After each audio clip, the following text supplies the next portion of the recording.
paradigma inkuiri apresiatif dan pernyataan Ki Hajar Dewantara mengenai kodrat alam dan kodrat zaman oleh Fahri Ramadhani, CGP Kabupaten Langkat.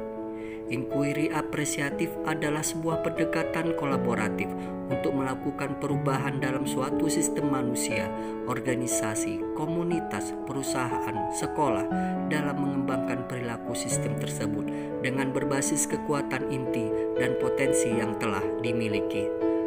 Melalui tahapan-tahapan bagja dengan sejumlah pertanyaan, maka dilakukan identifikasi hal baik yang telah ada di organisasi, mencari cara agar bagaimana hal tersebut dapat dipertahankan sehingga kelemahan, kekurangan, dan ketiadaan menjadi tidak relevan.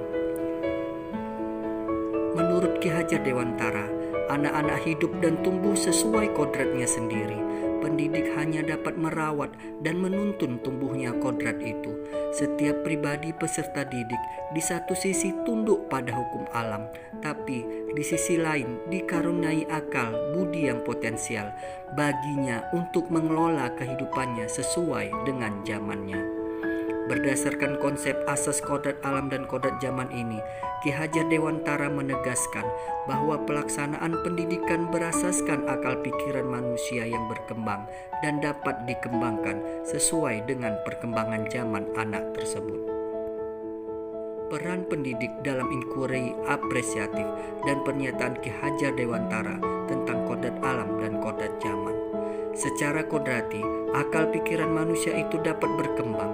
Namun, sesuai dengan kodrat alam juga, akal pikiran manusia itu dapat dikembangkan melalui perencanaan yang disengaja, sedemikian rupa dan secara sistematik. Disinilah peran inkuiri apresiatif dapat dilaksanakan. Guru sebagai pendidik tidak dapat merubah kodrat alam dan kodrat zaman, tetapi hanya dapat merawat dan menuntun tumbuhnya kodrat alam pada diri anak sesuai dengan zamannya. Memanfaatkan paradigma IA mewujudkan pernyataan Ki Hajar Dewantara tentang kodrat alam dan kodrat zaman. Melalui inkuiri apresiatif berupa proses langkah-langkah bagja, buat pertanyaan, ambil pelajaran, gali mimpi, jabarkan rencana, atur eksekusi, dapat menumbuhkan kodrat alam yang positif pada siswa sehingga sesuai dengan kodrat zaman.